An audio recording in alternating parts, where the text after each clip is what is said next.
Assalamualaikum warahmatullahi wabarakatuh.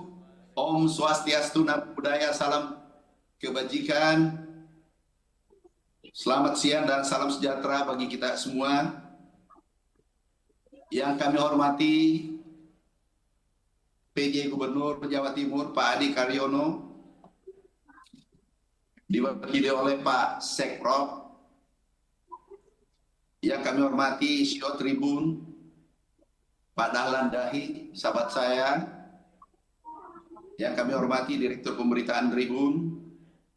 Yang kami hormati Kepala Dinas Pertanian dan Peternakan se-Jawa Timur.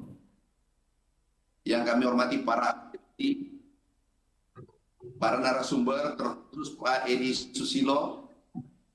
Kami ikuti tadi, semangat beliau luar biasa, kreativitas beliau luar biasa. Terima kasih Pak Edi. Juga Pak Jarwo, terima kasih Pak atas masukannya. Sebelumnya kami mengucapkan selamat hari ulang tahun yang ke-35 Harian Surya. Semoga semakin terdepan dalam pemberitaan, menjadi sumber referensi terpercaya dan akurat. Bapak Ibu sekalian, ketahanan pangan bagi Indonesia itu mutlak. Dan ini kita harus jaga. Alhamdulillah 10 tahun terakhir kita berupaya swasembada, juga menjaga ketahanan pangan, food security. Baru-baru ini kita mendapatkan penghargaan tertinggi selama 40 tahun terakhir. Setelah 40 tahun kita mendapatkan penghargaan, Indonesia mendapatkan penghargaan medali Agricola medal dari FAO, dan ini penghargaan tertinggi dunia. Ini adalah hasil kerja keras petani kita seluruh Indonesia, termasuk Pak Edi, Pak Saro, dan seluruh teman-teman yang ada di Jawa Timur dan Indonesia pada umumnya. Bapak Ibu sekalian yang saya hormati, saya banggakan, kami sampaikan kabar baik. Baru-baru saja kita putuskan dan kita dalam rakortas tadi, kita ingin petani agar dipermudah dalam akses sarana produksi dan juga kebijakan-kebijakan lainnya atas arahan Bapak Presiden Republik Indonesia. Yang pertama, berita gembira adalah sebagaimana kita tahu awal bulan 2024, awal bulan 2024 dari kebutuhan, alhamdulillah Bapak Presiden perintahkan dinaikkan 100% dari 4,73 menjadi 9,55 juta ton. Tadi diputuskan lagi untuk tahun depan tetap pada posisi 9,55 juta ton. Ini kabar baik untuk petani seluruh Indonesia, terkhusus untuk Jawa Timur. Yang kedua, kemarin kami terima peternak dari Jawa Timur, sapi perah, di mana terjadi keluhan sehingga saudara-saudara kita dari Jawa Timur, Jawa Tengah, Jawa Barat, bahkan seluruh Indonesia mengeluh tentang serapan oleh industri. Dulu tahun 1997 regulasi ini dirubah atas saran IMF, yaitu tidak ada kewajiban industri menyerap susu petani kita. Kami putuskan kemarin dan juga didukung, disupport oleh Pak Mensesnek, petani, produksi susu petani kita seluruh Indonesia wajib diserap, dan kami sudah menyurat ke seluruh Indonesia agar industri susu menyerap 100% produksi petani-petani kita seluruh Indonesia, baru selebihnya kita impor. Kemarin ada 5 perusahaan yang menolak, mempersulit dan seterusnya. Sampai hari ini izin impornya kami tahan. Dan kami akan lepas manakala sudah ada kesepakatan di bawah seterusnya. Kemarin alhamdulillah sudah sepakat di depan kami, di kantor kami, antara pengepul, peternak, dan industri, bahwa mereka harus bergandengan tangan. Kami sarankan tumbuh bersama. Peternak tidak boleh dibiarkan jalan sendiri, begitu juga pengepul dan seterusnya, sehingga seluruh anak bangsa menikmati kemerdekaan ini dengan sebaik-baiknya. Saudaraku, sahabatku, kemudian tadi pagi lagi keputusan strategis yang keempat adalah kami bahas dalam rakor untuk pupuk sarana produksi untuk seluruh Indonesia. Kita melakukan penyederhanaan. Perpres kita ubah, jadi ada 3-4 perpres kita ubah, melakukan penyederhanaan untuk seluruh sarana produksi, yaitu Menteri Pertanian mengambil tanggung jawab penuh langsung ke pupuk Indonesia, direct ke kelompok tani, dan langsung ke petani. Dulu tadi kita bahas peraturan 147 di luar bupati dan gubernur seluruh Indonesia. Insya Allah mudah-mudahan dalam waktu singkat seluruh perpres atas arahan Bapak Presiden Republik Indonesia, petani-petani kita. Tadi kalau tidak salah dengar Pak Edi Susilo mengurus izin berbelit-belit. Tolong di SMS saja atau di telepon, kami beresin. Kalau direkturnya, karena itu di tingkat direktur tidak beresin, biasanya kami tindak. Kami tidak ingin petani-petani kita dipersulit, orang-orang yang kreatif dimatikan kreativitasnya.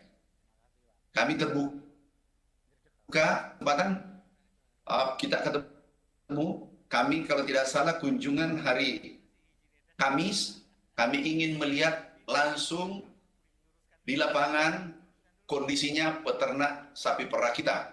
Kami ingin datang langsung ke sana, melihat kondisinya, dan kami undang juga pengepul, petani, dan industri. Kami minta berkumpul semua di Boyo, Pasuruan. Jadi kami akan datang langsung ke sana. Nah, itu beberapa hal penting kami sampaikan. Bapak Ibu sekalian yang kami cintai, kami banggakan. Kita pernah swasembada. Kita tidak boleh berkecil hati. Kita harus optimis menghadapi masa depan Indonesia. Kita swasembada 2017.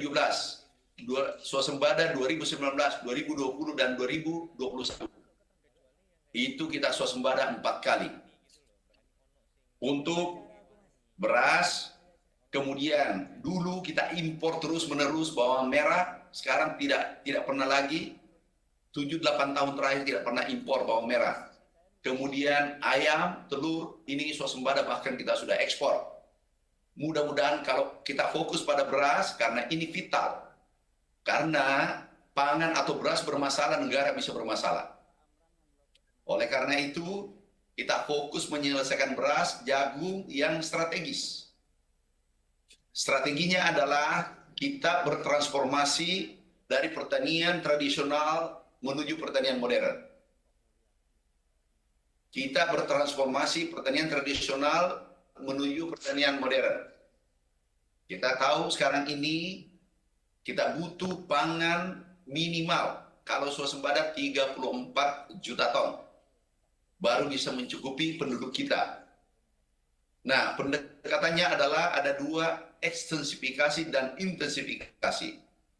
Khusus Pulau Jawa, kemarin yang menopang mencukupi produksi kita, sehingga dari rencana impor besar-besaran, bahkan 10 juta ton, alhamdulillah sampai hari ini 2-3 juta ton, impor kita, karena kita mampu menekan impor itu dengan gerakan masif Jawa Timur, Jawa Tengah, Jawa Barat, di mana solusi cepat adalah umpanisasi, ada lahan upland di Jawa, di seluruh Pulau Jawa ada 500-600 ribu hektar yang kalau kita airi itu bisa langsung IP-nya naik menjadi 2 bahkan 3.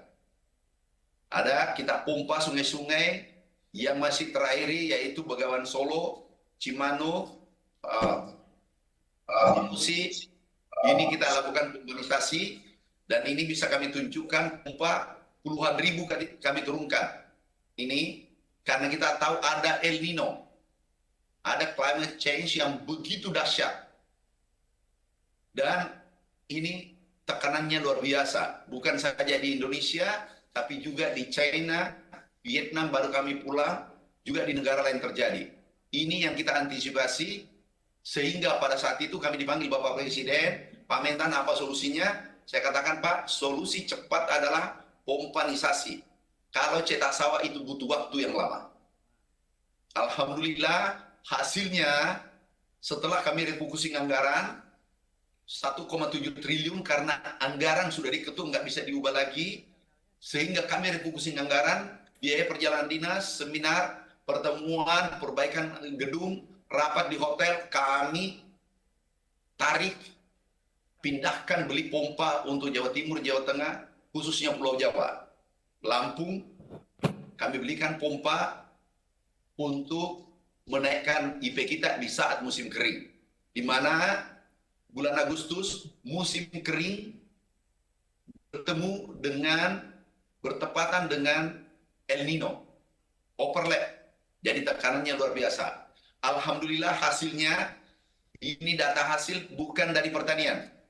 Kementerian Pertanian tidak boleh lagi mengeluarkan data untuk produksi. Tetapi kita percayakan pada BPS, alhamdulillah hasilnya seperti kita lihat, bulan Agustus 2,8 juta ton. Meningkat di saat bulan kemarau.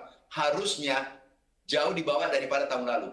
Tapi yang terjadi anomali, alhamdulillah, karena teman-teman di Jawa Timur, terima kasih, teman-teman Jawa Barat, Jawa Tengah, produksi kita meningkat di saat musim kemarau dan El Nino. Karena ditopang oleh Pulau Jawa, itu ada 500.000 ton. Naik produksi kita 1 juta ton, nilainya 12 triliun, kami refocusing anggaran tadi yang tidak penting, kami dahulukan petani-petani kita di seluruh Indonesia. Sekarang kami lihat, sekarang harga stabil bahkan turun, sehingga tadi subuh kami hubungi Dirut Bulog dan direksi Bulog lainnya agar melakukan serapan sehingga petani kita tidak merugi. Petani kita sederhana, maaf, ini masih ada masalah yang harus diselesaikan, adalah pertanian harus satu komando. Pertanian harus satu komando. Di mana hulu hilir ini harus satu komando. Kalau ini tidak terjadi, ini kita akan kesulitan. Contoh, pupuk berkurang, itu di BUMN. Kemudian harga turun, itu di Bulog. Kementerian Pertanian hanya berproduksi. Kalau produksi tinggi, harga turun, itu sama dengan membuat petani kita merugi. Dan itu dampaknya luar biasa. Sehingga ada pemikiran kita nantinya ke depan satu komando. Artinya seluruh mulai hulu hilir itu satu komando. Sehingga bisa terkendali. Ini juga dulu saran IMF. Nah ini mungkin kita ubah regulasi-regulasi yang bisa menyusahkan petani-petani kita seluruh Indonesia. Itu intensifikasi Pulau Jawa. Kemudian berikutnya adalah keluar Jawa, ekstensifikasi.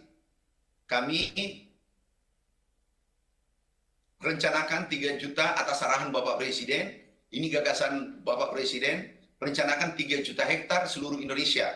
Ini petanya 1 juta di Merauke, Kalteng 500, Kalsel 500, Sumsel 200-an, Aceh mungkin 50.000, Lampung 30.000 dan seterusnya. Kalau ini kita bangun dengan pendekatan adalah pertanian modern. Jadi pendekatannya adalah pertanian modern. Kenapa ada yang bertanya, Pak Menteri dulu sudah digagas, kenapa bisa gagal? Gagal karena cetak sawah tetapi tidak diikuti dengan pertanian modern. Hulu hilir itu full mekanisasi, sehingga tidak bisa diolah dengan sepenuhnya. Kenapa? Karena satu orang di Kalimantan itu punya lahan 1000 hektar, 200 hektar, satu orang. Tidak mungkin dikelola dengan manual. Tanam manual, ngolah manual, memupuk manual, panen manual. Itu tidak mungkin. Sehingga kita transformasi menjadi pertanian modern. Mimpi kami adalah kita membuat klaster. Kalimantan, seluruh buka lahan baru cetak sawah adalah kita membangun pertanian modern, dan klaster ini adalah sejajar dengan negara-negara maju untuk klaster ini. Caranya adalah, pertama ada sumber daya lahan, melimpah. Kemudian ada teknologi. Kita sudah rintis sejak 2015. Kemudian ada milenial generasi Z yang jumlahnya 52%. Nah, kami sampaikan kepada teman-teman, kita rekrut generasi milenial dengan syarat adalah yang pertama harus lebih menguntungkan daripada jadi pegawai. Kalau tidak, ini bisa masalah. Yang kedua adalah menggunakan teknologi. Setelah kita hitung, itu milenial bisa berpendapatan penghasilan minimal 10 juta per bulan. Dengan model, dengan sistem, satu grup milenial, brigade pangan, itu 15 orang mengelola 200 hektar. Pendapatannya minimal, itu 10 juta per orang per bulan.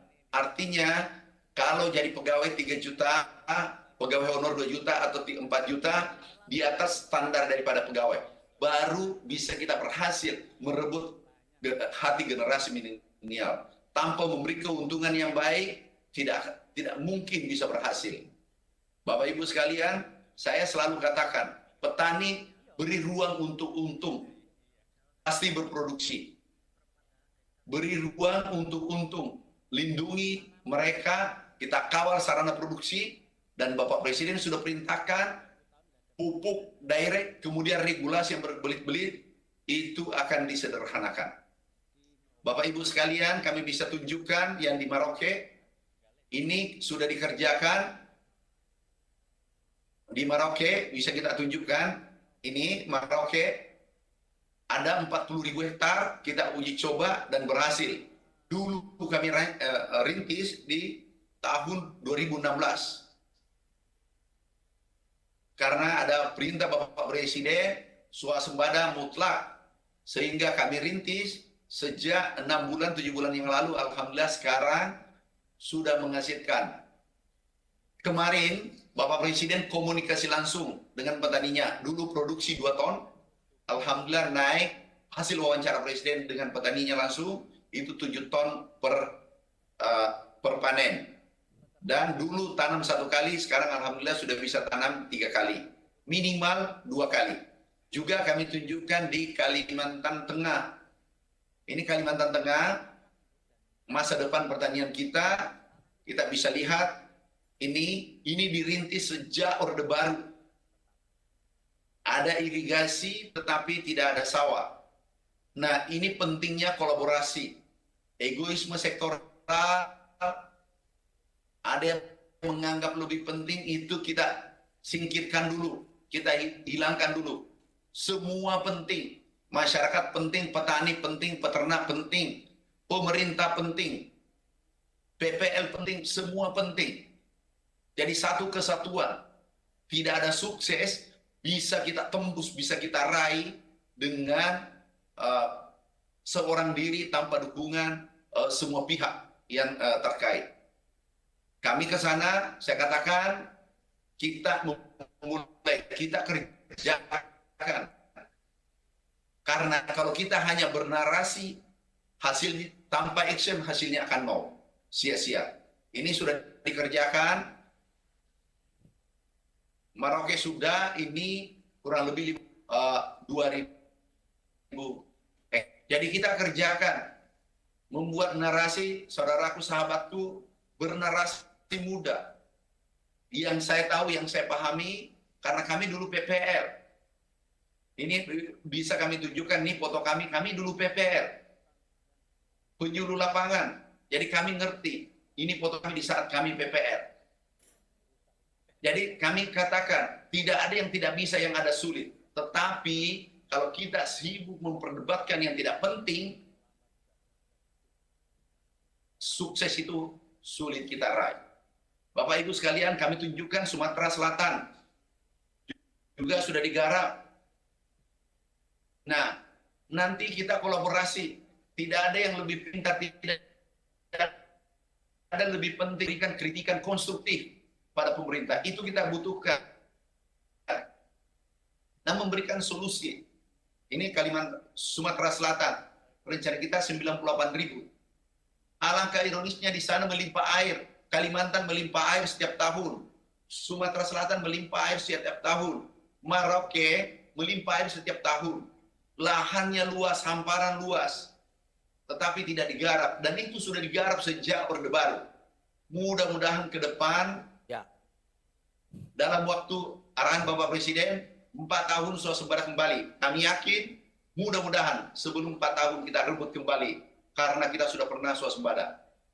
Nah ini juga, ini kita lihat, Purik, Merauke, juga bisa ditunjukkan Jawa Timur. Pompanisasi Jawa Timur, kami keliling di Jawa Timur. Pompanisasi sungai di Begawan Solo dan seterusnya.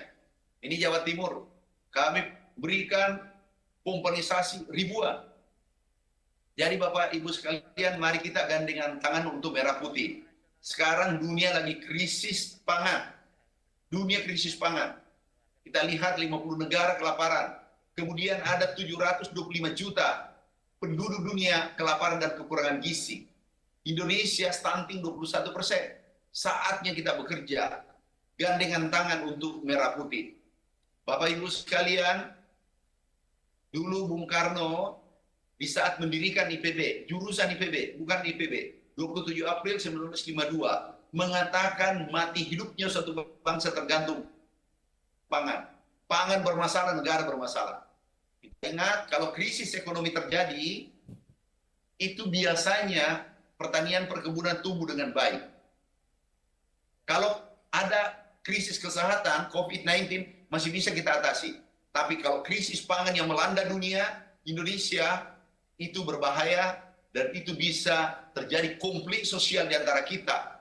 Dan tidak ada satupun yang mampu bertahan kalau pangan bermasalah.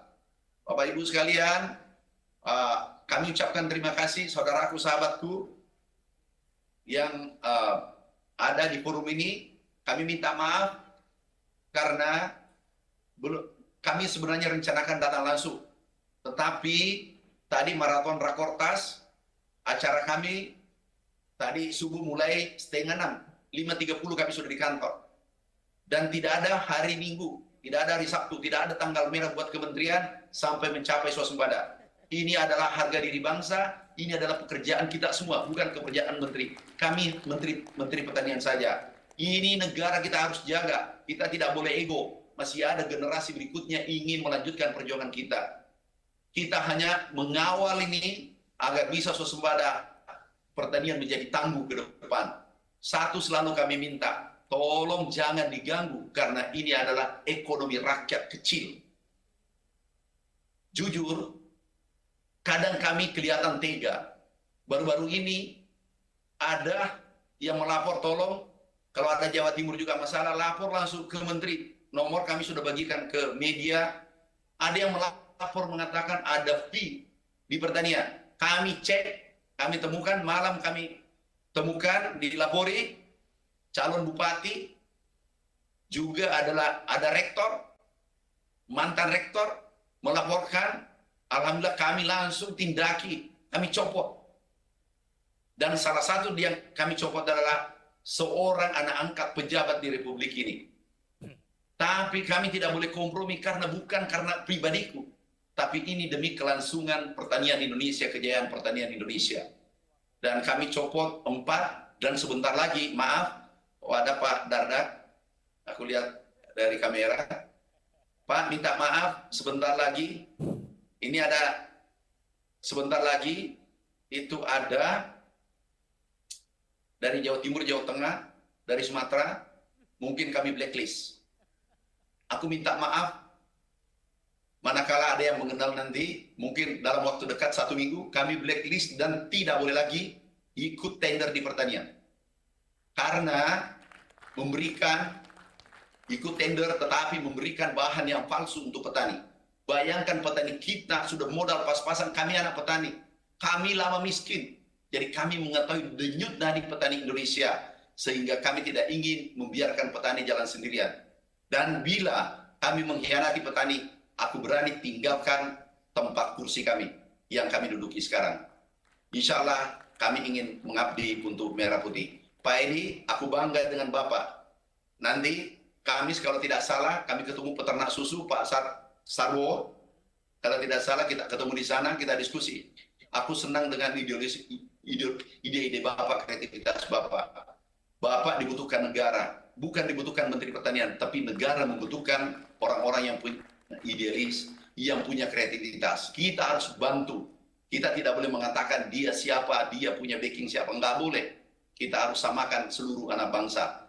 Ini milik kita bersama. Negara ini tidak akan merdeka kalau kita tidak gandengan tangan dulu. Masa sekarang kita tinggal mengisi, tidak bisa. Terima kasih saudaraku, sahabatku. Minta maaf kalau kami hilaf karena saya ini orang Sulawesi. Artinya kalau dibutuhkan Sulawesi agak keras sedikit menghadapi mafia, kami lakukan. Tapi begitu dibutuhkan lembut, kami pakai ilmu Solo. Jadi kami adalah orang Sulawesi. Terima kasih saudaraku. Terima kasih sahabatku. Salam hormat buat keluarga semua. Assalamualaikum warahmatullahi wabarakatuh. Waalaikumsalam. Tepuk tangan untuk Pak Menteri Pertanian Andi Amran Sulaiman. Terima kasih Pak. Selamat bertugas.